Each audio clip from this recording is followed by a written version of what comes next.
budding or crumble, it means you're dependent on bees that are... Oh, what do we want? Lots more flowers! When do we want them? Now! What do we want? Lots more flowers! When do we want them? Now! A future that's bee-free, seed-free, is dead. So let's fashion a bounteous future instead. Whee! We're in this together. Can't go it alone. Feed us, we'll feed you, as we hope we have shown. What do we want? Lots more flowers! When do we want them? Now! Last one's a really big one. What do we want? Lots more flowers! When do we want them? Now! Woo!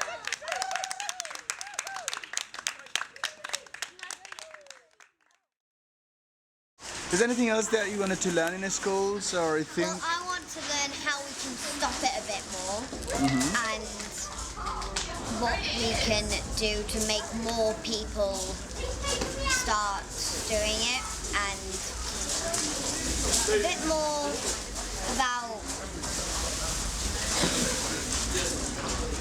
like what we can do to stop using plastic, because plastic is everywhere.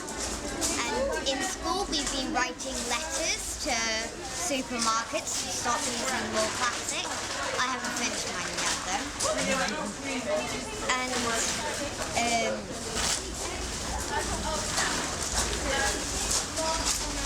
how we can tell the world, just with one voice, just with one person helping, can change everything. And it can be amazing how much we can help. But some people aren't doing that, so we can come and tell the world, like I said. Because like 71% of all global carbon emissions are just from the top 100 companies and corporations, so individually I don't think you can place much responsibility on things like that. Obviously, if I can, I will try to minimise my footprint, but obviously there's only so much certain people can afford and stuff. And obviously if you can afford it, I'd definitely encourage you to do it. Climate change! System change, not climate change! System change, not climate change! System change, not climate change!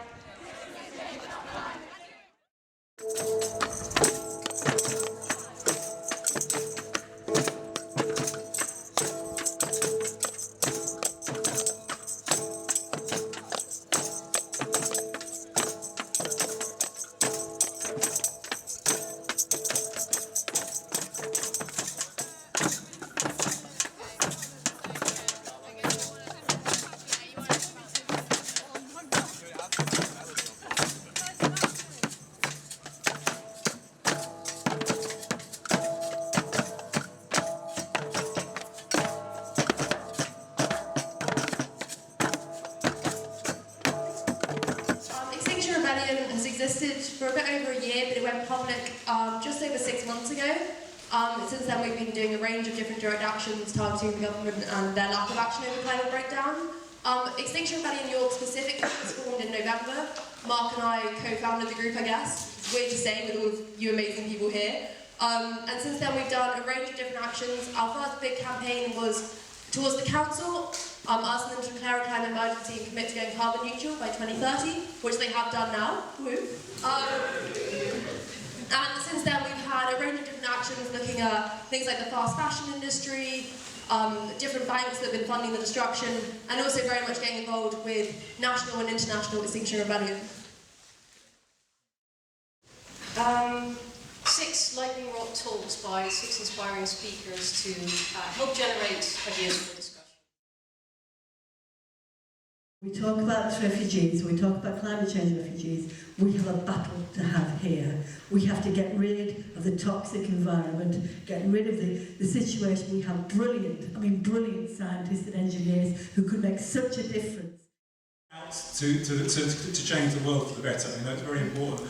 But I don't think, this is the final thing I'll say, I don't think we can just leave it to normal market mechanisms. I think we need to call on the government to really put massive public investment to change the economy. when residents to know how to look at their house with new eyes, look around and find out what your energy costs are, how you can improve your house and how to make it more energy efficient. We won't be able to import food from around the world. Forget about that. That will be a challenge, but it's also an opportunity. And again, see the opportunities. So new housing should be linked to public orchards. Really well managed and supported from the council with staff. A complete turnaround of how we spend money, but it will pay back in the long term, and trees need time to grow and produce. Don't forget that, council.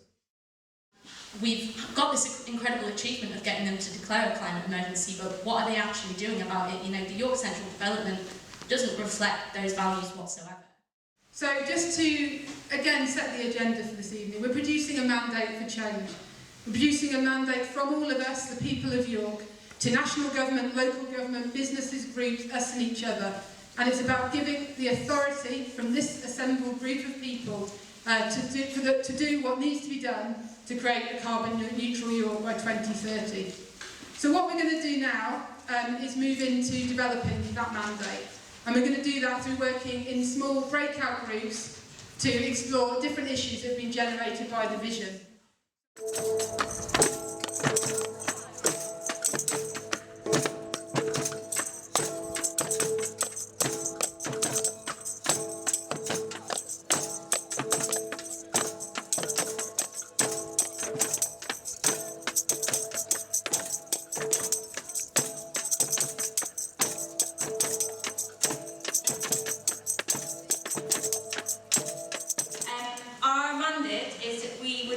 To achieve a low energy housing and building stock in York and maximise sustainable energy generation by solar and wind.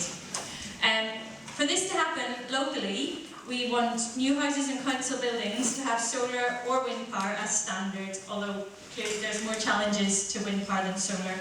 And we also want to investigate very actively the idea of a local energy grid, which has been trialled in some areas, and local energy storage, which has been trialled in a Manchester pilot that's apparently been successful, to iron out the problems of intermittency in that energy. And for that to be possible as well, at national level, we need a change in conservation area restrictions to make panels and turbines easier to install, to overcome some of those challenges. And we need the government to raise the standards on building regulations, because there's some things the council currently isn't allowed to insist upon that it needs to be allowed to insist upon,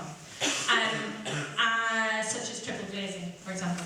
And finally, we need to reform the lobbying regulations to reduce the influence of vested interests like energy companies on government. And that's the energy mandate. To achieve low energy housing and building stock, maximise energy generation from solar and wind. Specifically look at changing conservation areas, raise standards on building regs, reform lobbying to reduce vested interests, and investigate a local energy grid, and added to by Val was the kind of idea that it could be in the wider area as well, and for new houses and the council buildings to have solar and wind power as standard. So can we get a sense of whether or not there's no go forward as a mandate? I think we can say yes. Hooray! Got a first one! We want a strategy for sustainable food. We want the council to show leadership by working in partnership to develop and implement that strategy. That's our mandate. The three ways in which we thought it practical, three key issues were that we should firstly learn from the network of sustainable food cities, to see what expertise is out there and experiences out there, that we should recognise the social value by committing to local sourcing of sustainable food, and that we should identify partnerships for collection and distribution or processing of surplus food. So that housing should be sustainable, accessible and affordable for all is our broad mandate. The three ways we want to help make this happen is exploring alternative forms of ownership and regulations around housing and land, and also challenging potential alternatives and existing ones as well. The second point is that we want new housing and the retrofitting of current existing housing to be built to passive house standards and with sustainable materials. And the third point is that we want workers and building companies to be reskilled, or to give them the opportunity to be reskilled, to ensure that the building and retrofitting of these houses is as possible and is sustainable. Brilliant. So, housing as a human right, nationalisation of housing, temperature check.